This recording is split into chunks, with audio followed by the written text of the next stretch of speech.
Dear student, this is Ankur Das from the biology institute. बेटा कैसे हो आप सब? देखिए लास्ट क्लास में जो पढ़ा रहे थे फोटोसिंथेसिस के बिल्कुल एंड पर हम पहुंच गए थे और मैंने आपको C3 प्लांट और C4 प्लांट्स वगैरह के बारे में पढ़ाया था। याद कीजिए चीजों को। और मैं C4 प्लांट्स के बारे में लाइफ साइकिल मैंने आपको पढ़ाई थी और मैंने कहा दो टाइप के सेल वहां पर चाहिए, एक मेसोफिल सेल और एक बंडल शीथ सेल। और फिर पढ़ाने के बाद मैंने आपको एक फोटो रेस्पिरेशन बाद में पढ़ाया था और मैंने कहा था photo respiration is a wasteful process, है ना। और इस फोटो रेस्पिरेशन के दौरान अल्टीमेटली क्या होता है, मैंने कहा था जो कार्बन डाइऑक्साइड अगर बढ़ी हो तो बहुत अच्छा, लेकिन अगर कभी ऑक्सीजन बढ़ जाए सराउंडिंग द रूम्स को तो वो इंटरेक्ट करके एक नई साइकिल में चला जाता है, that is called the C2 cycle. उस साइकिल में CO2 का प्रोडक्शन होता है with the utilisation of ATP and NADPH। तो अपना NADPH निकलता ना ATP निकलती, बल्कि CO2 प्रोड्यूस होता है, जबकि एनर्जी खर्च करके प्रोड्यूस होता है और जिसकी वजह से वेस्टफुल प्रोसेस है। लेकिन C4 प्लांट इस वेस्टफुल प्रोसेस को जनरली नहीं करते। कारण ये होता है कि उनके रूबिस को जो कि बंडल शीथ सेल के अंदर है उसके नजदीक उसकी वेसिनिटी में ऑलरेडी कार्बन डाइऑक्साइड प्रोड्यूस होता है, ठीक भाई। इसलिए वो फोटो रेस्पिरेशन से बच जाते हैं और इसलिए बायोमास प्रोडक्टिविटी ज्यादा होती है C4 प्लांट में in compare to the C3 plant. अब देखो भाई, हमें करना क्या है चैप्टर में एंड में आते हुए, we have to know about the factors affecting. देखिए factors affecting the rate of photosynthesis, मतलब कौन कौन से फैक्टर्स है और कौन कौन से फैक्टर्स का क्या क्या प्रभाव पड़ता है। सर बात समझ नहीं आई? जैसे फॉर एग्जांपल है ना, कुछ फैक्टर्स होते हैं इंटरनल फैक्टर, देखिए कुछ होते हैं इंटरनल फैक्टर और कुछ होते हैं that is nothing but the external factor. देखो external factor, external factor sir क्या होते हैं एक्सटर्नल फैक्टर? अरे एक्सटर्नल फैक्टर मतलब वायुमंडल, वायुमंडल का प्रभाव कि कार्बन डाइऑक्साइड कितनी, तापमान कैसा, लाइट कितनी, वो सारी चीजें जितनी होती है they are called external factor. जबकि इंटरनल मतलब अपनी जेनेटिकल फैक्टर, पत्ती कितनी बड़ी, कितने क्लोरोप्लास्ट उसके अंदर, है ना। तो वो क्लोरोप्लास्ट की मात्रा ज्यादा होगी तो ज्यादा फोटोसिंथेसिस होगा, लेकिन क्लोरोप्लास्ट पत्ती का साइज, शेप, ये सब कौन डिसाइड करेगा? उसकी जीन्स डिसाइड करेंगे। इसका मतलब जितने भी इंटरनल फैक्टर हैं that depend on the genetical disposition, या जेनेटिकल फैक्टर्स या जीन्स पर डिपेंड करते हैं पर्टिकुलर प्लांट के। तो अब सबसे पहले जैसे आपको पूछा गया कि इंटरनल फैक्टर कौन कौन से प्लांट पर असर दिखाने वाले, तो किताबें तुम्हारी कहती है, ठीक है, इंटरनल फैक्टर्स आर, ठीक है, number, size, age and orientation of leaf, number of leaf, size of leaf, number, size, orientation. अरे पत्ती कितनी बड़ी है, पत्तियों की संख्या एक पेड़ पर कितनी है, पत्तियां सनलाइट में या सनलाइट से दूर है, क्योंकि अगर फोटोसिंथेसिस करना होगा तो सनलाइट के डायरेक्शन में जाना होगा। तो पत्ती घुमावदार है या सीधी है, भाई ये घुमावदार या सीधापन कौन डिसाइड करेगा? These are decided by the genes, genes, okay. अब नंबर, साइज, ओरिएंटेशन वो आपके बुक में दे रखा है पूरा का पूरा, है ना, ऑफ लीव्स, ऑफ लीफ। देखिए number, size, orientation of leaf, leaf, ठीक है। मीसोफिल सेल की संख्या कितनी, मीसोफिल सेल कितने, मीसोफिल सेल की संख्या कितनी, है ना।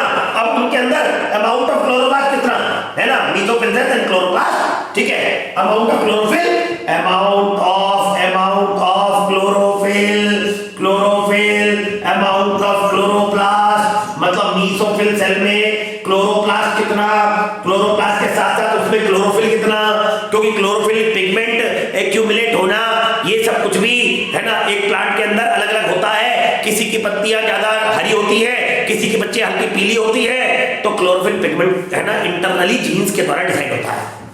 और पौधा अंदर ही अंदरूनी CO2 भी प्रोड्यूस कर सकता है, internal CO2 production, internal CO2 production. इसका मतलब पौधा खुद ऑक्सीजन लेकर कार्बन डाइऑक्साइड छोड़ता होगा, तो वो पौधा कितनी कार्बन डाइऑक्साइड छोड़ता है, जो कार्बन डाइऑक्साइड छोड़ेगा तो उसको हम यूज कर सकते हैं शायद। तो ये सारे के सारे जितने होते हैं इंटरनल फैक्टर्स होते हैं, ठीक है। And all the internal factor मतलब पत्तियां कितनी, ठीक है, पत्तियां किधर है, घूमी हुई है, सीधी है, कर्लिंग है, कैसी है, ओरिएंटेशन, साइज कितना बड़ा, मीसोफिल सेल कितने, क्लोरोफिल कितना, क्लोरोप्लास्ट कितना, ये सब जितने भी होते हैं all these are internal factors and all these internal factors, ठीक है, are dependent on the genetical predisposition and the growth of the plant, ठीक है, and they depend on, तो all these internal factors depend on, they depend on genetical predisposition, मतलब jeans कैसी, and growth of plant, यानी कि plant जो grow कर रहा है वो प्लांट अच्छा ग्रो कर रहा है या नहीं कर रहा, कहने का मतलब उसे अच्छे न्यूट्रिएंट्स मिल रहे हैं नहीं मिल रहे, पत्तियां अच्छी ग्रो कर जाए। कई बार जेनेटिकल अच्छा होना है, लंबाई बढ़नी है, लेकिन खान पान सही नहीं है तो लंबाई नहीं बढ़ पाएगी। जीन्स अपना काम तो जब ही करेंगी जब उनको प्रॉपर तरीके से ग्रोथ रेगुलेटर्स हार्मोन्स मिले। तो इसका मतलब all these depend internal factor depends on genetical predisposition. पहले से प्रीडिस्पोजिशन के जीन्स क्या है ये निर्धारित करेंगी, ग्रोथ ऑफ प्लांट निर्धारित करेगा इंटरनल फैक्टर्स जो अफेक्ट करते हैं। और एक्सटर्नल फैक्टर क्या होते हैं? एक्सटर्नल बाहरी वायुमंडल के external factor include generally it include light, it include temperature, it include carbon dioxide, it include water etc. और भी हो सकते हैं ह्यूमिडिटी, विंड वेलोसिटी, हवा कैसी चल रही है, और भी कई तरीके हो सकते हैं। एक्सटर्नल और एक्सटर्नल फैक्टर पौधा खुद डिसाइड नहीं कर सकता, वो पौधे के जीन्स पर डिपेंड नहीं करता क्योंकि ये एक्सटर्नल है, वायुमंडल पर आधारित है। तो इसका मतलब कुल मिलाकर यह हो गया कि फोटोसिंथेसिस को कई सारे फैक्टर्स कंट्रोल कर रहे हैं। देखो बेटा, अगर कई सारे फैक्टर्स फोटोसिंथेसिस को कंट्रोल करें तो एक लॉ आ जाता है, लॉ ऑफ लिमिटिंग फैक्टर। ये लॉ ऑफ लिमिटिंग फैक्टर एक साइंटिस्ट ने दिया था, नाम था ब्लैकमैन। इसमें ईयर इंपॉर्टेंट है, ईयर 1905। देखिए, इन ए बायोकेमिकल रिएक्शन या केमिकल रिएक्शन, ठीक है, आप देखिए क्या लिखते हैं, if a biochemical reaction is controlled bye, देखो जरा क्या लिखते हैं, ठीक है, इफ ठीक है, ए बायोकेमिकल रिएक्शन इज ठीक है ना, if a biochemical reaction is controlled by या is affected by one or more, ठीक है, if a biochemical reaction is affected by more than one factor, by more than one factor, then the factor which is at, पूरी line सुनो, मैं पहले समझा दूं आपको ये क्या होता है। अब अभी फोटोसिंथेसिस में कई सारे फैक्टर मिलकर अपना असर दिखा रहे हैं। मैं ये कह रहा हूं, if a biochemical reaction is affected by more than one factor, जैसे विंड, अभी मैंने आपको बताया था टेम्परेचर, CO2, अब CO2 इंटरनल में भी आ रहा है, CO2 एक्सटर्नल में भी आ रहा है, कई सारे फैक्टर्स हम दिखा रहे हैं। इफ ए बायोकेमिकल रिएक्शन, ये भी केमिकल रिएक्शन है, बायो हम पढ़ रहे हैं, केमिकल रिएक्शन लिख दो, कोई दिक्कत नहीं, biochemical reaction is affected by more than one factor, then the factor which is at minimal level will limit the rate of reaction, will limit the rate of reaction, and this is called law of limiting factor, and which is at minimal level will limit the rate of reaction. This is called law of limiting factor, and this is given by Blackman ने ये ला दिया था। Year बताइए 1905, ये question निकलेगा। Law of limiting factor was given by Blackman. Sir ये क्या कहना चाह रहा है, हमें समझ नहीं आ रहा। पहले इसका मतलब सुनो, if a biochemical reaction is affected by more than one factor, then the factor which is the minimal level will limit the rate of reaction, will directly limit the rate of reaction, ठीक है ना, nearest to minimal level will directly affect the process if the quantity change, will directly limit, तो यहाँ पर directly एक word आ सकता है, directly limit rate of reaction if its quantity is changed। ये ना भी लिखो तो भी चल जाएगा, ठीक है, अंडरस्टूड करने वाली बात है, जैसे सब नहीं समझ में आया। सुनो, मान लो फोटोसिंथेसिस पर आपका असर दिखा रहे हैं टेम्परेचर। अब मान लीजिए टेम्परेचर असर दिखा रहा है, टेम्परेचर नॉर्मल है, इसका मतलब दिस इज नॉर्मल। आपने क्या लिख दिया, नॉर्मल, मतलब सर कितना, 25 डिग्री सेंटीग्रेड, ठीक है। फोटोसिंथेसिस पर असर दिखा रहा लाइट, चलो मान लिया नॉर्मल, जितनी हमें चाहिए उस पौधे को चाहिए, बहुत अच्छी बात, वो भी नॉर्मल। फोटोसिंथेसिस पर असर दिखा रहा वाटर, मान लीजिए ये भी लो। और फोटोसिंथेसिस पर असर दिखा रहा है CO2। अब हमें CO2 चाहिए और CO2 का कॉन्सेंट्रेशन लेस है, ये भी इस पर असर दिखाता है। भाई कई सारे फैक्टर मिलकर काम कर रहे हैं, बिल्कुल सही बात है, ठीक है। अब सारे फैक्टरों का ध्यान रख, सारे फैक्टर नॉर्मल होंगे। हमें 25 डिग्री टेम्परेचर चाहिए तो 25 से 30 के बीच में टेम्परेचर है। लाइट इतनी परसेंट चाहिए तो लाइट भी है। हमें है ना पानी चाहिए 1% पानी भी है। और मान लीजिए कार्बन डाइऑक्साइड हमें चाहिए 0.03%। अब मान लो कार्बन डाइऑक्साइड कम है, मान लीजिए ये कम है, ये कम है, ठीक है। अब क्या होगा, ओवरऑल फोटोसिंथेसिस रेट, ये सब फोटोसिंथेसिस पर असर दिखा रहे हैं। और फोटोसिंथेसिस रेट क्या हो गया, उसकी दर क्या हो गई, घट गई। घट क्यों गई सर? घट इसलिए गई, फोटोसिंथेसिस पर एक से अधिक फैक्टर असर दिखा रहे हैं। Temperature normal, light normal, water normal, लेकिन एक फैक्टर गड़बड़ है।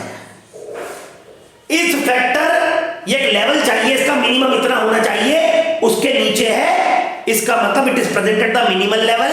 मिनिमल का मतलब सबसे कम लेवल पर है, ठीक है। और इसकी वजह से ओवरऑल रेट ऑफ फोटोसिंथेसिस घट गई, क्योंकि एक भी फैक्टर अगर ऊपर नीचे हो जाएगा तो फोटोसिंथेसिस पर उसका प्रभाव पड़ेगा। तो अब इस पूरी क्रिया में जो असली असर दिखा रहा है वो CO2। क्यों? 3 नॉर्मल है, नॉर्मल होने पर भी फोटोसिंथेसिस डाउन जा रही है। इसका मतलब ये जो फैक्टर जो सबसे कम लेवल पर है वो डायरेक्टली रेट ऑफ फोटोसिंथेसिस पर असर दिखा रहा है। लाइन बड़ी क्या लिखा है, if a biochemical reaction is affected by more than one factor then the factor which is at the minimal level, जो सबसे कम है, will directly limit the rate of reaction. इसका मतलब इस फोटोसिंथेसिस का दर या इसका डेवलप होना, फोटोसिंथेसिस का विकास होना, इसकी मात्रा बढ़ना यहां पर डिपेंड करता है CO2 पर, क्योंकि CO2 कम है। तो तुम क्या करोगे, अगर CO2 बढ़ा कर दोगे तो ऑटोमेटिक रेट ऑफ फोटोसिंथेसिस बढ़ जाएगा। इसका मतलब जो फैक्टर सबसे कम होता है, ठीक है, वो लिमिट करता है रेट ऑफ रिएक्शन। मतलब लिमिट का मतलब उसी पर डिपेंड होता है पूरा रिएक्शन, क्योंकि 3 नॉर्मल है और 1 एबनॉर्मल है। तो जो एबनॉर्मल उसे सही कर दो, तो जो एबनॉर्मल है उसी को लिमिटिंग कहते हैं, that is called the limiting factor. क्योंकि ये पूरा का पूरा जो जितना भी फोटोसिंथेसिस की क्रिया है वो उसी पर डिपेंड करती है। तो कम वाले को अगर उसकी मात्रा बढ़ाओगे तो बाकी वाले तो पहले से ही नॉर्मल है, तो ओवरऑल रेट ऑफ फोटोसिंथेसिस बढ़ जाएगा। यही हमने लिखा था, रेट ऑफ विच, ठीक है, at minimal level will directly limit the rate of reaction if its quantity or is change, अगर उसकी क्वांटिटी चेंज कर दिया है। जैसे फॉर एग्जांपल हियर ठीक है, CO2 is present at minimal level। इस एग्जांपल में एग्जांपल चेंज करके कुछ और भी बना सकते हो। 3 को नॉर्मल कर दिया, 1 को अब कर दिया, जो सबसे कम होगा वही मेन है। Here CO2 is present at the minimal level. Hence, if CO2 is increase, the rate of reaction will be directly affected। ठीक है, तो यहां पर लिमिटिंग फैक्टर कौन सा हो गया? Here in this case limiting factor is carbon dioxide. कुछ और एग्जांपल दे सकता है, जो सबसे नीचे हो वो सबसे जरूरी बन जाता है, ठीक है, क्योंकि सबका कॉन्सेंट्रेशन हमको बराबर चाहिए। अब हमें क्या करना है, तो ये है Blackman's law of limiting factor year 1905। तो अब मैं ये चाहूंगा कि वेरियस फैक्टर्स जो असर दिखाते हैं फोटोसिंथेसिस पर उनकी स्टडी कराई जाए। देखिए बेटा, देखिए, तो सबसे पहले हम लेकर चलेंगे लाइन, एक एक करके जो 4 फैक्टर्स हैं उनकी स्टडी करते हैं।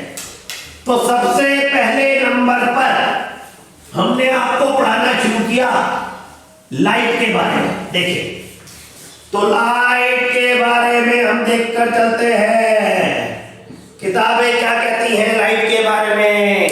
ठीक है बेटा, लाइट कोई बहुत बड़ी चीज नहीं, क्योंकि ज्यादा लाइट की हमें जरूरत नहीं होती है, ठीक है, फैक्टर इंपॉर्टेंट है, ठीक है, लेकिन light is rarely A limiting factor. ठीक है, light is rarely limiting factor, ठीक है। एट हाई लाइट इंटेंसिटी, देखिए अब देखो हम क्या किताब में लिखा है कि पानी पी लेता हूं मैं बेटा, गला सूख रहा है, ठीक है ना, हेंस है ना, देखिए light is rarely A limiting factor, limiting factor, light जो है वो रेयरली का मतलब इतनी लाइट आई जाती है, पौधों को ज्यादा लाइट नहीं चाहिए होती है, इतनी लाइट दिन भर में निकली आती है, रेयरली लिमिटिंग फैक्टर है ना। तो इसका मतलब लाइट बहुत कम नहीं होती है, इसलिए वो लिमिटिंग में नहीं आती। Except for the plant which live in, ठीक है ना, जो शेड वगैरह में होते हैं उनको छोड़कर, एक्सेप्ट फॉर द प्लांट, ठीक है, और इन शेड और in dense forest, in shade और इन डेंस फॉरेस्ट, मतलब बहुत नीचे पाया जाए, है ना, डेंस फॉरेस्ट है तो नीचे वाले जो पौधे वहां तक लाइट पहुंच ही नहीं पा रही, तो उस केस में लिमिटिंग हो सकती है। नहीं तो लाइट दिन भर में हमें बहुत कम चाहिए होती है, तो रेडियो लिमिटिंग फैक्टर। किताबें कहती थी कि लाइट तीन तरफा काम करती है, इंटेंसिटी ऑफ लाइट, उसकी परसेंटेज, ड्यूरेशन ऑफ लाइट, ठीक है, ये सारी चीजें ऐसा दिखाती है। तो आपकी बुक में दे रखा है, ठीक है, intensity of light, duration of light, light quality, quality of light,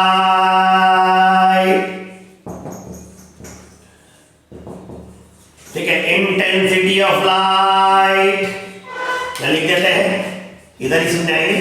intensity of light, sir क्या इंटेंसिटी, अभी रुक तो जाओ, quality of light, intensity of light and duration of light, duration of light, ठीक है, ये तीन चीजें, एक तो लाइट की क्वालिटी, एक उसकी intensity and duration the exposure of light, ठीक है, और द थ्री फैक्टर्स, ठीक है, तीनों है।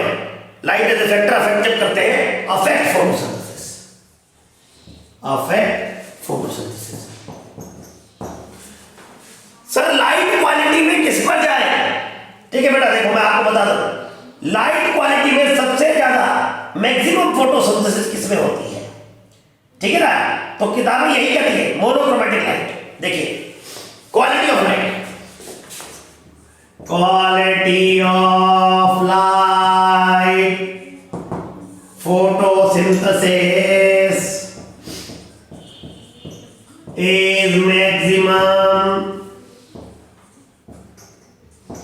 ठीक है, इज, ठीक है, the photosynthesis take place in, quality मतलब take place in visible light,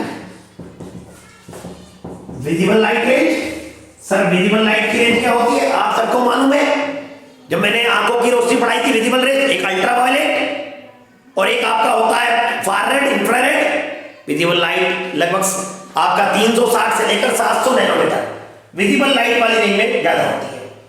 और मैक्सिमम फोटोसिंथेसिस मोनोक्रोमैटिक, ठीक है, देखिए in monochromatic light maximum photosynthesis take place, एक प्रकार की light in monochromatic maximum photosynthesis take place in, ठीक है, ब्लू एंड रेड लाइट, भैया सबसे ज्यादा फोटोसिंथेसिस ब्लू और रेड में होती है। मैंने कई सारी किताबें देखी हैं पुराने समय पर, जब हम बच्चों को पढ़ाते थे कि मैक्सिमम फोटोसिंथेसिस किसमें होती है, तो हम लिखवाते थे रेड, और पुरानी जितनी किताबें हैं सब में रेड ही लिखा है। लेकिन latest Delhi based institute, Kota based institute, उनके नोट्स को या दूसरी किताबों को खंगालोगे तो उसमें दे रखा ब्लू। और अगर आप डायग्राम देखो, है ना, एनसीईआरटी का, तो एनसीईआरटी के डायग्राम में रेट ऑफ फोटोसिंथेसिस का डायग्राम अगर आप चेकआउट करो, ठीक है, जैसे ये, तो आप डायग्राम में देखोगे ब्लू वाली रेंज में पीक ज्यादा आ रही है in compare to red, red बाहर है, तो मैक्सिमम पीक अभी इस समय ब्लू में दिखा रहा है। 20-25 साल पुरानी किताबों में पहले तो चित्र है, रेड में आया। इस समय मैक्सिमम जो आ रही है आपकी एनसीईआरटी के डायग्राम के हिसाब से पीक फोटोसिंथेसिस की, तो पहले ब्लू को फॉलो करना, फॉलोड बाय रेड, और पुराने टाइप के क्वेश्चन करोगे तो रेड उसके बाद ब्लू, ठीक है ना। भले ही फोटो सिस्टम आपके रेड वाली रेंज में है P680 P700, लेकिन फोटो सिस्टम वहां होने से काम नहीं चलता कि वहीं बेस्ट हो। उन फोटो सिस्टम का मतलब तो यह है कि लाइट वेरीज वेवलेंथ की एब्जॉर्ब करना, 680 एंड बिलो, 700 एंड बिलो, लेकिन फोटोसिंथेसिस मैक्सिमम पीक आ रही है पहले और फिर एक बाद में आ रही है। तो इसलिए किताबें कहती हैं मैक्सिमम फोटोसिंथेसिस ब्लू में followed by red, latest book, ठीक है। तो पहले ब्लू पे जाना फिर रेड, ओल्ड बुक में रेड और ब्लू दिया था, ठीक है, और उसके बाद दे रखा है, ठीक है, साफ किताबों के अंदर, and poor photosynthesis green light या no photosynthesis, and poor photosynthesis in blue green light में बहुत ही पुअर होती है। ये है मोनोक्रोमैटिक, एक लाइट डालो, फिजिक्स में पढ़ोगे तो वहां मोनोक्रोमैटिक और पॉलीक्रोमैटिक वर्ड समझ में आ जाएगा। लेकिन अगर प्रश्न में दिया जाए पॉलीक्रोमैटिक मतलब बहुत सारी रेंज, तो उससे बढ़िया क्या बात है।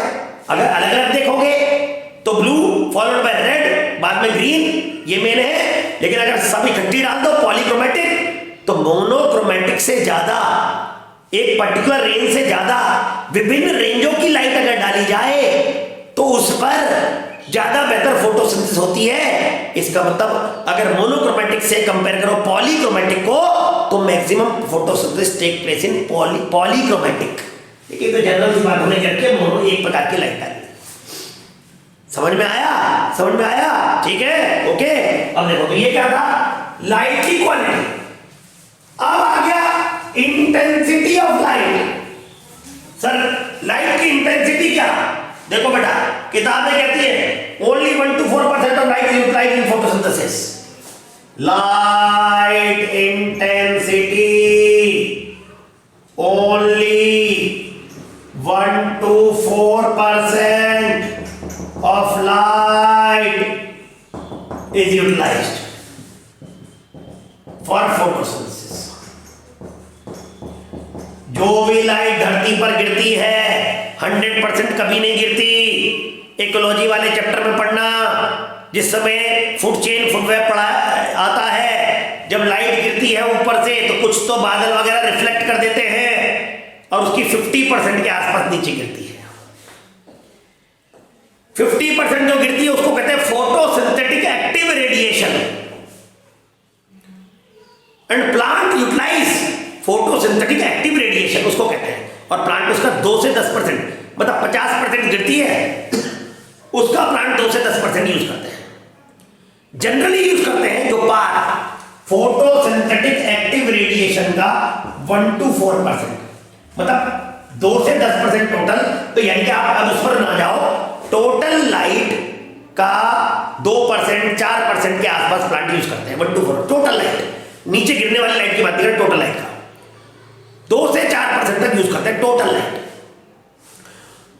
बात आ रही है कुछ समझ में? जितनी सूरज की रोशनी है वो सारी लाइट नीचे नहीं आती। किताबें क्या कहती हैं, इधर सुनना, ये सनलाइट है,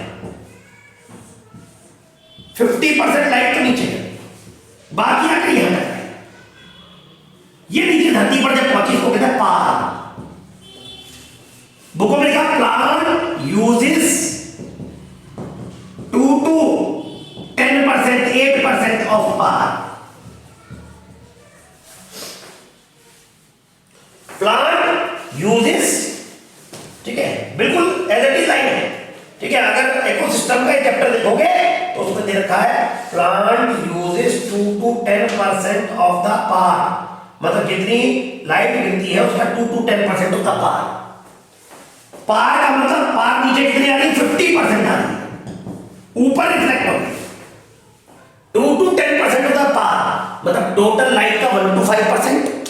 अबे 50% रिफ्लेक्ट कर रही तो टोटल लाइट का ये आधे में से इतना यूज किया, 2 to 10% ऑफ द पार, तो टोटल लाइट का 1 to 5%, ठीक है ना।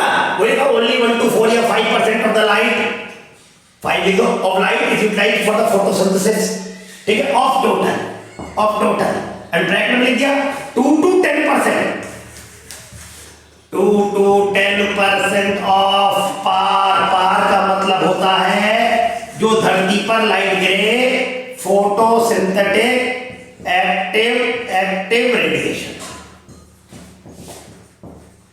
एक्टिव रेडिएशन, और टोटल 1 to 5% लाइट टोटल की, और पार की जस्ट डबल कर दोगे क्योंकि 50% टोटल लाइट में 5% है, तो नीचे अगर गिरेगा तो 2 to 10% of the PAR photosynthetic activity. आया समझ में, है ना? तो जो लाइट नीचे गिरे 50% होती है, उसको 2 से 10% कह दो, टोटल लाइट का 1 to 5% कह दो। और मैक्सिमम लाइट जो लेता है वो लेता है गन्ना, शुगर केन, ठीक है, मैक्सिमम। तो मैक्सिमम सैचुरेशन, ठीक है, प्लांट शो, तो आपकी बुक में वो पढ़ाई बहुत बेहतरीन तरीके से दे रखी है, ठीक है। अब उसने वहां क्या रखा है, देखिए, plant show saturation at 10%, plant show saturation at 10%, देखिए, ठीक है, what is it, light saturation occurs at 10% of full sunlight, light saturation occur at 10% of full sunlight. Normally हम फुल सनलाइट का 1 से 5% यूज करते हैं, 2 से 10% पार जनरल में, लेकिन मैक्सिमम अगर लाइट चाहिए तो 10% ऑफ फुल सनलाइट। कोई पौधा 10% से ज्यादा यूज करता ही नहीं है, और ये फुल सैचुरेशन मतलब इससे ज्यादा नहीं चाहिए। अगर इससे ज्यादा, और ये भी एक पौधा लेता है, वो भी कौन लेता है, शुगर केन, ठीक है, जनरली शोन है, ब्रैकेट लिख देते हैं शुगर केन। बाकी पौधे तो 1 से 5% में काम कर लेते हैं। और अगर इससे ज्यादा लाइट पड़ जाए तो बहुत ज्यादा गर्मी पड़ रही है, तो ऐसे में रेट ऑफ फोटोसिंथेसिस घटेगा, क्योंकि ज्यादा गर्मी से फोटो ऑक्सीडेशन होना शुरू हो जाएगा, destruction of photo pigment called solarization, और इससे लिमिटिंग हो जाएंगे, फैक्टर्स लिमिट हो जाएंगे, मर जाएंगे, खत्म हो जाएंगे और फोटो ऑक्सीडाइज हो जाएंगे। हाई लाइट इंटेंसिटी, ठीक है, तो light really increase in light, incident light beyond a point, increase in incident light, ज्यादा गिरे तो बियॉन्ड ए पॉइंट, एक पॉइंट से ज्यादा, ठीक है ना, causes the break down of, causes breakdown of chlorophyll pigment, chlorophyll pigment। इस ज्यादा लाइट नुकसानदायक है, मैक्सिमम 10% फुल लाइट, वैसे काम तो 1 to 5% में निकल जाता है। Increase in incident light beyond a point causes the breakdown of the chlorophyll pigment, ठीक है, decreasing in photosynthesis and thus decreases the rate of photosynthesis। तो एक हो गया क्वालिटी ऑफ लाइट, बढ़िया ब्लू में फॉलोड बाय रेड। एक हो गया intensity of light, maximum 10% saturation, normal 1 to 5%, 2 to 10% of PAR photosynthetic active radiation. ज्यादा बढ़ाओगे तो डिस्ट्रक्शन हो जाएगा। अब आ गया ड्यूरेशन ऑफ लाइट, ठीक है, तीसरा पॉइंट देखिए, ड्यूरेशन ऑफ लाइट, कितने समय लाइट दें, ठीक है, कितने समय लाइट दें जो फोटोसिंथेसिस प्रॉपर हो सके, तो दैट इज कॉल्ड ड्यूरेशन। देखिए, duration of light photosynthesis is independent of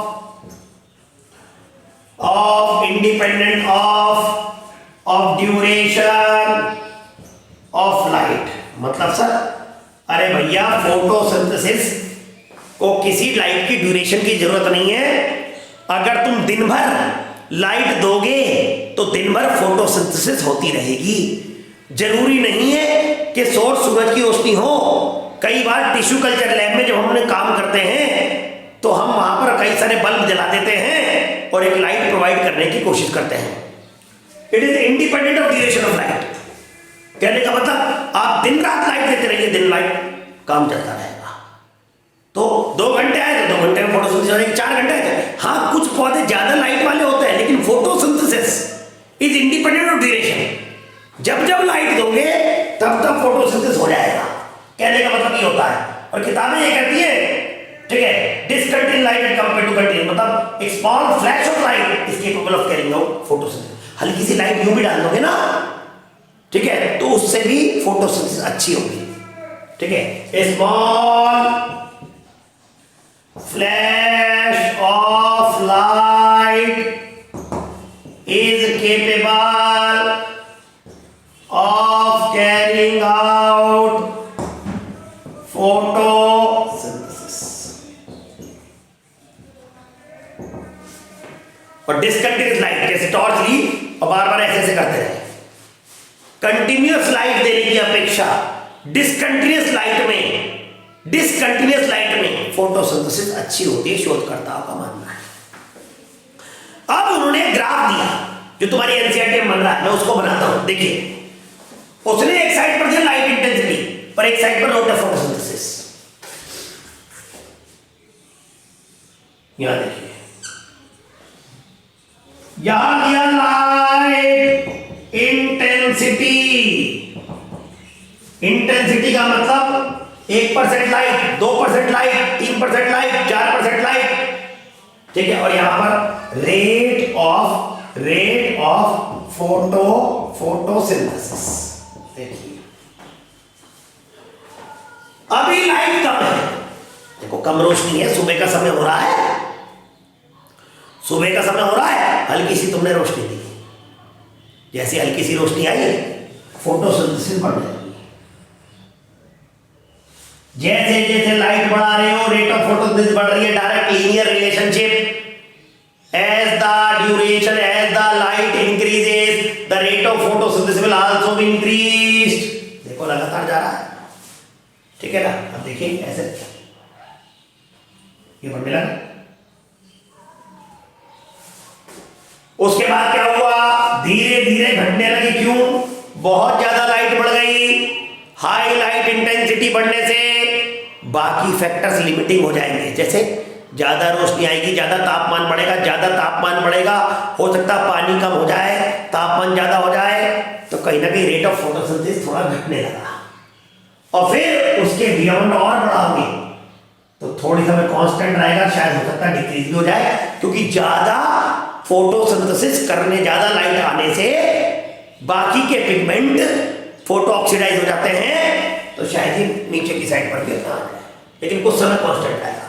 देखिए, तो किताबें कहती है, या देखिए इसमें पहला फेज तो लगातार बढ़ने वाला,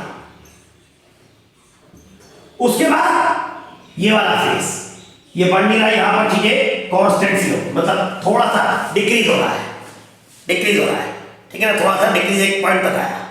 और उसके बाद ये बस ये मैक्सिमम है, यहां तक बढ़ गई, ये मैक्सिमम है। और उसके बियॉन्ड आगे जाओगे तो नहीं बढ़ेगी, मतलब कांस्टेंट हो गई। 1%, 2%, 10%, 3%, 4%, अब देखो 4% आते आते आते यहां पहुंच गई। अब मैक्सिमम 5% लाइट चाहिए। अब 6, 7, 8, 9 सब में उतनी बराबर, क्योंकि उसे 5% चाहिए थी, उससे और ऊपर जाओगे ग्राफ नीचे जाएगा। तो जैसे जैसे लाइट बढ़ाओगे वैसे वैसे फोटोसिंथेसिस बढ़ेगा, but up to certain point, ऐसा करके एनसीईआरटी का पॉइंट है, beyond which there is no increase in photosynthesis. ठीक है, अब ठीक है, आगे बात समझ में क्लियर हो गया। तो there is a linear relationship between the incident light and CO2 fixation. क्या लिखते हैं? देयर इज ए लीनियर, मतलब directly proportional, there is a linear relationship between incident light and CO2 fixation, मतलब rate of photosynthesis, direct relationship, ठीक है, at low light intensity, at low light sir low का मतलब, अबे भैया लो का मतलब लो से हाई की तरफ जा रहे हैं, लो का मतलब लो से हाई की तरफ जा रहे हैं, लो लाइट इंटेंसिटी डायरेक्ट है, लो से हाई जाओगे तो रेट ऑफ फोटोसिंथेसिस बढ़ेगा अप टू सर्टेन पॉइंट। अब हाई से नहीं, बहुत हाई पे पहुंच गए तो नहीं बढ़ेगा, बहुत हाई पे जाएंगे तो rate of photosynthesis will decrease at high light intensity. Low से हाई जाओ इसमें लिखा है, ठीक है, लीनियर लो से हाई जाएगा लो light intensity at high light intensity rate of photosynthesis will decrease, ठीक है, घट जाएगा, ठीक है, eight high light very high light intensity gradually the rate of does not show further increase or other becomes rate of, है ना, at high light ऐसे high बढ़ रही है light intensity, the rate of photosynthesis will not show, the rate of photosynthesis does not show further increase, will not show further increase। जैसे यहाँ लो से high जा रहा है तो बढ़ गई, वेरी हाई पर no further increase, as other factor become limiting, क्योंकि दूसरे फैक्टर लिमिट हो जाते हैं। दूसरे फैक्टर लिमिट का मतलब होता है ज्यादा लाइट बढ़ने से टेम्परेचर बढ़ जाए, टेम्परेचर बढ़ गया, बहुत ज्यादा हो गया है, और फिर हो सकता है पानी खत्म हो जाए, वो कमी हो जाए, मतलब कुछ फैक्टर ज्यादा लाइट बढ़ने से डाउन जा सकते हैं, जैसे वाटर वगैरह। तो ओवरऑल एक भी फैक्टर अगर कम हो गया तो फोटोसिंथेसिस तो डाउन होगा, तो वेरी हाई पर कम हो जाएगा। एक नॉर्मल रेंज तक सही है, नॉर्मल ब्लू कलर चाहिए, रेड चाहिए, ग्रीन पर नॉर्मली नहीं होता, बहुत कम होता है, ठीक है, विजिबल रेंज में होता है। लीनियर रिलेशनशिप है, लो से हाई जाओगे बढ़ेगी, वेरी हाई हाई पर थोड़ा कांस्टेंट होगी, वेरी हाई पर बिल्कुल नहीं होगी, क्योंकि बाकी सिस्टम, बाकी पिगमेंट डिस्ट्रॉय हो जाते हैं फोटो ऑक्सीडेशन से। लेकिन लाइट को रेयरली लिमिटिंग मानते हैं, क्यों? ज्यादा लाइट की जरूरत ही नहीं होती, टोटल 10% मैक्सिमम लाइट की, वो भी शुगर केन में। वैसे तो ज्यादातर प्लांट 1 to 5% में ही काम कर जाता है।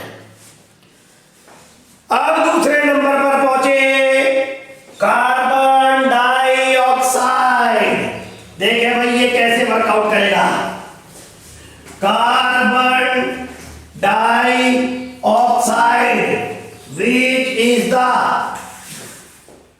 which is the most important factor affecting photosynthesis,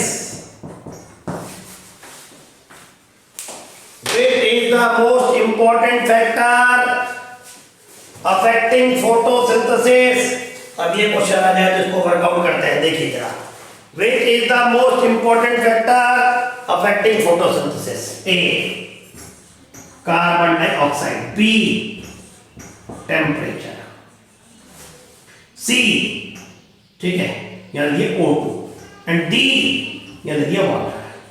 देखो बेटा, जब हम पढ़ते थे हमारे टाइम पर आंसर था टेम्परेचर, उस समय टेम्परेचर को सबसे इंपॉर्टेंट मानते थे। लेकिन अब जितनी भी किताबें हैं, सारी किताबों में देखा कार्बन डाइऑक्साइड की, क्योंकि अपने फॉलो एनसीईआरटी, तो carbon dioxide is most important factor affecting the rate of photosynthesis, ऐसा किताबों में कहा जाता है। सर कार्बन डाइऑक्साइड की मात्रा कितनी है? सुनो, क्योंकि CO2 फिक्सेशन फोटोसिंथेसिस।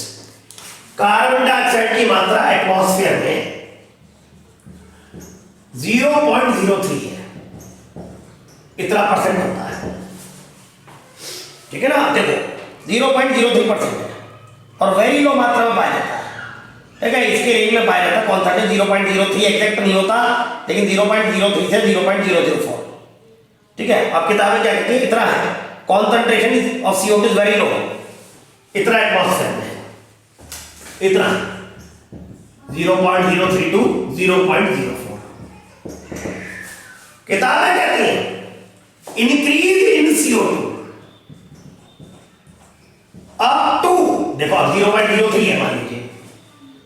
0.04 हो गया, फोटोसिंथेसिस बढ़ गई। मान लीजिए इतना है, इसके बीच में होता है 0.351, चलो 0.04 हो गया, रेट ऑफ फोटोसिंथेसिस बढ़ गई। 0.05 हो गया, क्योंकि CO2 बढ़ा रहे हो भाई, यहां भी फोटोसिंथेसिस बढ़ गई। एटमॉस्फेयर में CO2 का कॉन्सेंट्रेशन 0.03% है, 0.03 to 0.04 के बीच में है, ठीक है। Increase in CO2 in atmosphere at 0.04 increase the photosynthesis, क्योंकि CO2 फिक्स होता है। 0.05 हुआ तो रेट ऑफ फोटोसिंथेसिस यहां पर भी बढ़ गया, ठीक है, फिक्सेशन रेट बढ़ गया। और अगर इसके लेवल पर इससे बियॉन्ड आओगे, है ना, and beyond this level can become damaging over longer periods. अब 0.05 से ऊपर गए, अब 0.05 फॉर लॉन्गर ड्यूरेशन, अगर लंबा समय आओ तो फोटोसिंथेसिस नहीं बढ़ेगा। क्यों सर, ज्यादा होने से तो अच्छा होगा? नहीं, CO2 बहुत ज्यादा हो जाए तो जहरीला असर प्रोड्यूस करती है, टॉक्सिक इफेक्ट प्रोड्यूस करती है, और इसकी वजह से कई अन्य फैक्टर्स लिमिटिंग हो जाएंगे, दिक्कत पैदा होगी। तो 0.04 तक बढ़ गया, 0.05 तक बढ़ गया, लेकिन अबाउट 0.05, ठीक है, for longer duration can become damaging over longer periods, ठीक है, can become, and thus rate of photolysis can decrease, can become damaging for longer duration, and thus rate of photosynthesis will decrease. तो एक level तक तो CO2 का बढ़ना सही है, और ज्यादा CO2 बढ़ाओगे तो जहर का काम करेगा। अब अगली पॉइंट और सोचो कि C3 और C4 प्लांट, दो प्लांट है, दोनों प्लांट अलग अलग CO2 के लेवल पर काम करेंगे। क्यों? एक पर क्यों नहीं कर सकते? कारण क्या है? C4 प्लांट में इंटरनल CO2 का प्रोडक्शन होता है, क्योंकि C4 प्लांट में इंटरनल CO2 का प्रोडक्शन होता है तो उनकी CO2 की डिमांड कम है, जबकि C3 प्लांट में इंटरनल CO2 का प्रोडक्शन नहीं होता, इसलिए वो ऑक्सीजन के कांटेक्ट में आ सकते हैं, और ऑक्सीजन के कांटेक्ट में ना आए, फोटो रेस्पिरेशन को रोके, इसलिए वो हाई, उन्हें ज्यादा CO2 चाहिए ताकि CO2 उनके आसपास बनी रहे और वो ज्यादा अच्छा काम कर सके, ठीक है ना? ओके, तो both C3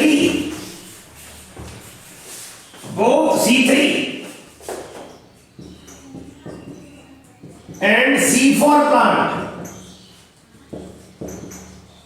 has different CO2 requirement.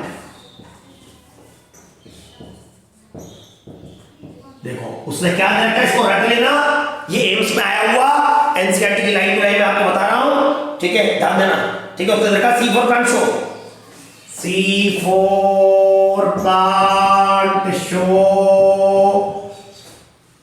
saturation, C4 plant show saturation at 360 micro L-1 per liter, microlitre पर लीटर। ये क्या चीज अभी बता रहा हूं, while C3 respond to the CO2 concentration saturation, ठीक है, only beyond while C3 show saturation at CO2 concentration beyond 450 micro L-1। मतलब सर देखो अब ये याद करना पड़ेगा, C4 प्लांट का कार्बन डाइऑक्साइड का सैचुरेशन मतलब पेट भर जाना। सैचुरेशन शब्द का मतलब है पेट भर गया, मतलब रिक्वायरमेंट, पेट भर जाना। C4 प्लांट का पेट 360 CO2 में बढ़ जाता है, मतलब 360 माइक्रो एल पर लीटर, मतलब 1 लीटर पानी में इतने माइक्रो एल CO2 ना। ऐसा सोचो तो 1 लीटर में 300, मतलब आप मान लो ऐसे अगर देखो माइक्रो लीटर तो 1 लीटर में इसका मतलब 360, मतलब 0.0036, अगर लेंगे तो 0.036 इतना नॉर्मल रेंज पर लीटर के हिसाब से कन्वर्ट करो 0.036, 1000/1000 माइक्रो एल -1 पर लीटर। ये कोई कॉन्सेंट्रेशन होगा एक लीटर लिक्विड में, ये लगभग इतना होगा। Virus C4 plant show concentration C3 इतना, मतलब 0.045। तो C4 प्लांट को कम CO2 चाहिए, कम CO2 में उसका पेट भर जाता है। कारण क्या? क्योंकि वो अंदर CO2 प्रोड्यूस करता है, जबकि C3 प्लांट को ज्यादा CO2 चाहिए क्योंकि वो अपना फोटो रेस्पिरेशन बचाना चाहता है। ठीक है, तो इसे चाहिए 450 के आसपास, मतलब लगभग इतना। ठीक है, इसका मतलब C3 प्लांट को CO2 की डिमांड ज्यादा है because they are subjected to oxygen more. Yes, इसलिए हम क्या करते हैं, सुनो, इसलिए जितने C3 प्लांट हैं उनके आसपास, जैसे हम C3 प्लांट टोमेटो हम ग्रो कर रहे हैं, कहां पर? टिश्यू कल्चर लैब में। अब C3 प्लांट है टोमेटो, मैं चाहता हूं टमाटर मोटे हो, ज्यादा प्रोडक्टिविटी बढ़े और उसके आसपास ऑक्सीजन ज्यादा है, उसका लॉस होता है, वो C3 है, तो मैं क्या करूंगा, उसके आसपास CO2 बढ़ा दूंगा। कैसे बढ़ाएंगे? कुछ घास वास लेकर या कोई चीज लेकर जला दो, तो उसमें हर 2-3 दिन में अगर ऐसा करो तो CO2 की मात्रा वो बढ़ेगी, बहुत ज्यादा नहीं बढ़ानी पड़ेगी। CO2 बढ़ेगी तो उसके आसपास CO2 ज्यादा होने से रूबिस को CO2 से पहले अटैच होगा और वो ज्यादा डेवलप हो जाएंगे। ऐसे ही पीछे घरों में नवरात्रि के व्रत चलते हैं तो कान में हम वो लगाते हैं, दशहरे वाले दिन आपने देखा होगा जौ वगैरह बोते हैं, तो मम्मी ने जौ बोए, अब जौ ज्यादा नहीं ऊपर ग्रो कर रहे, तो मम्मी के दिमाग में आया भाई ऐसा हम मानते हैं कि जौ ज्यादा अच्छे निकले, कान पर लगाते हैं दशहरे में तो ज्यादा मतलब खुशहाली है, ऐसा माना जाता है हिंदू धर्म में। उसमें प्लांटलेट्स आते हैं, वो अंकुरित होकर बाहर निकलता है और 9 दिन के अंदर काफी बढ़ जाता है, तो कम आ रहे थे।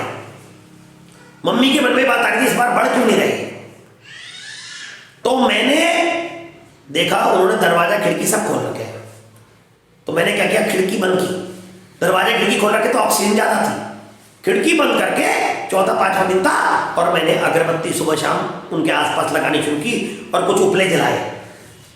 इससे क्या हुआ, 3 दिन के अंदर वो प्लांटलेट्स बनने लगे।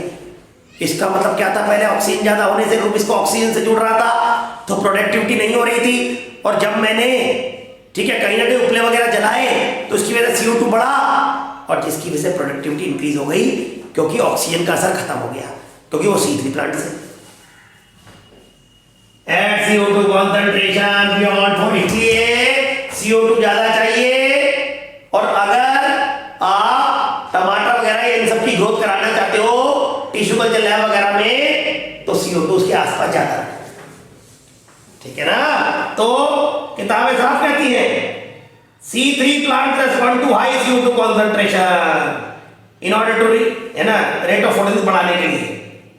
तो इसलिए हम क्या करते हैं, for higher productivity in green house tissue culture वगैरह में टोमेटो जेल पेपर, तो देखिए आप देखिए, in order to increase productivity in greenhouse, in order to increase productivity in greenhouses, the ठीक है CO2 concentration is increased around C3 plants like tomato, बुकों में डाल रखा है, ठीक है, 1-2 नाम दे रखे हैं लाइक टोमेटोस है ना, बेल पेपर, ETC, जो भी C3 प्लांट हो, ठीक है, ये तो एक एग्जाम्पल तुम्हारी बुक में दे रखे हैं। कि ग्रोथ को बढ़ाने के लिए क्या करेंगे, आप वहां पर CO2 का कॉन्सेंट्रेशन बढ़ाओ, क्योंकि वो C3 प्लांट है, उनको 450 CO2 की जरूरत है। ठीक है भाई। तो दूसरा फैक्टर, लेकिन मोस्ट इंपॉर्टेंट CO2, ये याद करने पड़ेंगे आपको कॉन्सेंट्रेशन। अब पहुंचते हैं टेम्परेचर। टेम्परेचर देखिए, पुराने टाइम पर टेम्परेचर को सबसे ज्यादा इंपॉर्टेंट माना जाता था, लेकिन अब हम ये कहते हैं टेम्परेचर जो होता है, देखो बेटा हमें जो मालूम है कि टेम्परेचर सबसे ज्यादा असर दिखाता है एंजाइम्स, और एंजाइमेटिक प्रोसेस जो होता है that is dark reaction. Light reaction में कोई एंजाइम नहीं था, लाइट से ही सब कुछ हो रहा था। डार्क रिएक्शन में रूबिस्को, पेप्को, ये सारे एंजाइम थे। तो temperature mostly affect enzymatic reactions, तो dark reactions temperature mostly affect dark reaction which is enzymatic based. Enzymatic based इसका मतलब तापमान बढ़ाओगे तो एक अलग से चिन्ह रहती है ना, एंजाइमेटिक बेस्ड होता है। और C3 और C4 प्लांट का टेम्परेचर रिक्वायरमेंट भी अलग था। मैंने आपको पहले लिखवाया था कि C3 प्लांट को कम टेम्परेचर चाहिए होता है 25 डिग्री के आसपास, 20 से 25 डिग्री, जबकि C4 प्लांट 30 से 40-45 डिग्री तक अपना काम कर जाते हैं। एवरेज निकालोगे 40-45 तक काम करते हैं तो 30-35 डिग्री तो पक्का है। तो हाई टेम्परेचर पर जो ग्रो करते हैं they are nothing but the C4 plant. ठीक है, उनके एंजाइमेटिक इस तरीके से ये वर्कआउट कर जाते हैं। तो इसका मतलब ये हो गया ट्रॉपिकल प्लांट है ना, है लाइटर टेम्परेचर, ठीक है, टेम्परेट के मुकाबले। ट्रॉपिकल प्लांट है higher temperature, not lighter sorry बेटा। तो C3 plant 25, 20 with in 30, C4 30 above. और ये दुनिया है, इस लाइन के आसपास जो देश होते हैं इनको कहते हैं ट्रॉपिकल, और ऊपर वाले जो देश है इनको कहते हैं टेम्परेट। टेम्परेट का मतलब होता है पोल्स वाले, और ट्रॉपिकल का मतलब इक्वेटर। और इस लाइन के आसपास जितने देश हैं, India, South Africa, South America, इन देशों में C4 प्लांट ज्यादा होते हैं क्योंकि गर्मी ज्यादा होती है। तो इसका मतलब ट्रॉपिकल प्लांट जो होते हैं उन्हें हाई टेम्परेचर की जरूरत पड़ती है। ट्रॉपिकल प्लांट्स को हाई टेम्परेचर, ट्रॉपिकल प्लांट है हायर टेम्परेचर ऑप्टिमम, मतलब देखिए ऑप्टिमम का मतलब बेस्ट टेम्परेचर, तो ट्रॉपिकल का मतलब ये रेंज। ट्रॉपिकल प्लांट मतलब C4 ही मान लो, ट्रॉपिकल वाले plant has higher temperature requirement optimum in compare to C3 plant, है ना। C3 की जगह कह दो टेम्परेट प्लांट। मैं ये नहीं कहूंगा C3 तो हमारे एरिया में भी होते हैं, इंडिया में भी कई जगह से बहुत ठंडे हैं। ट्रॉपिकल जो एक हाई टेम्परेचर वाले उनको हाई टेम्परेचर चाहिए, तो generally C4 plants are tropical plants then the temperate plant. Temperate मतलब जो पोल्स पर है। इसलिए हर चीज अमेरिका में नहीं हो पाती, हमारे देशों में खाद्यान्न ज्यादा होता है। South America, south Africa, India खाद्यान्न ज्यादा होता है, प्रोडक्टिविटी ज्यादा, क्योंकि लाइट ज्यादा होती है। ठीक है भाई, okay.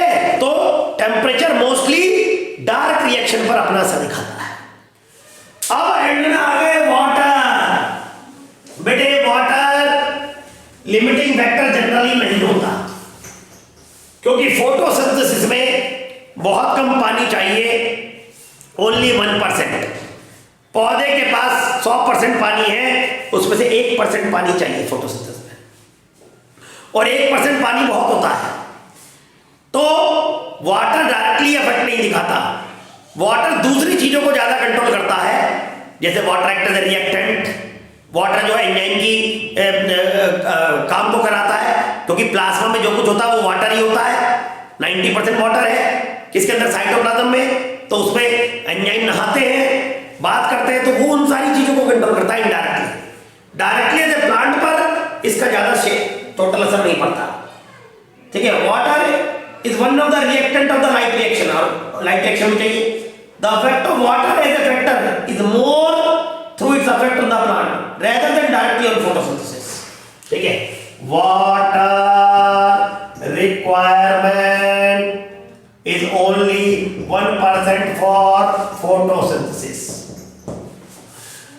Water affect plant as a whole, मतलब कई सारे जगहों असर दिखाता है, rather than, ठीक है, water affect the plant as a whole, ठीक है, more through its effect on the plant, ठीक है, rather than directly on photosynthesis. Directly on photosynthesis कुछ एनसीईआरटी की लाइनें बेटा पढ़नी पड़ जाती हैं। जैसे हम क्लासों में रहते हैं तो हम किताबें देखते दाखते नहीं हैं, हमारे दिमाग में सब कुछ फीड है, लेकिन हम जब यहाँ रिकॉर्डिंग करके बना रहे हैं तो ये रहता है कि कुछ लाइनें एनसीईआरटी की भी पढ़ के सुना दें। उससे क्या होता है कि बिल्कुल बच्चों को वो जो लाइनें गड़बड़ करती हैं तो वो यहीं की यहीं आ जाए। अच्छा, जो नॉर्मल क्लास चल रही होती है हमारे दिमाग में सब फीड है, हम बोलते चले जाते हैं, लेकिन यहाँ हम चाहते हैं कि बिल्कुल वही अक्षर आ जाए, अपने मन से कोई ना बनाए तो वो ज्यादा अच्छा आपको बेहतर रहे। और वहां जो क्लास होती है उन्हें भी हमें सब कुछ याद है, हम वही कभी बनाते हैं, लेकिन हम उसको जस्टिफाई करके और एक सिंपल लैंग्वेज में भी कन्वर्ट करने की कोशिश करते हैं, और यहाँ सिंपल तरीके से भी और वो लाइन पढ़कर भी सुनाते हैं, क्योंकि चलो रिकॉर्डेड वर्जन तो पढ़ के मैं सुना तो यहीं का यहीं, तो बच्चे को और अच्छा बेहतर समझ में आ जाए। ठीक है बेटा, समझ में आ गया? तो ओवरऑल ठीक है, पानी पूरे पौधे पर असर दिखाता है, रिएक्टेंट का काम करता है, ठीक है, स्टोमेटा वगैरह पे है ना, उन सब पर वो सब असर दिखाएगा। देखिए, वाटर स्ट्रेस, अगर पानी की कमी हो, ठीक है, क्लोज स्टोमेटा को क्लोज करा देती है, आप सबको मालूम है, पानी ना उड़ जाए। During water stress leaf wilt, leaf जो होती है सिकुड़ जाती है, विल्ट हो जाती है, ठीक है, और इससे सरफेस एरिया कम हो जाता है, ठीक है, और उनकी मेटाबॉलिक एक्टिविटी कम हो जाती है, क्योंकि लीफ विल्ट, पानी उड़ गया है ना, their surface area decreases. Surface area कम होने से क्या होगा, ताकि वाटर का लॉस और हो, स्टोमेटा तो बंद हो ही गए, लीफ पतली हो गई, सॉरी पतली के मतलब बिल्ट हो गई, छोटी हो गई, सरफेस एरिया कम हो गया, पानी नहीं उड़ेगा क्योंकि अंडर वाटर स्ट्रेस है। ठीक है, वाटर कम होने से decrease metabolism, metabolic rate decreases.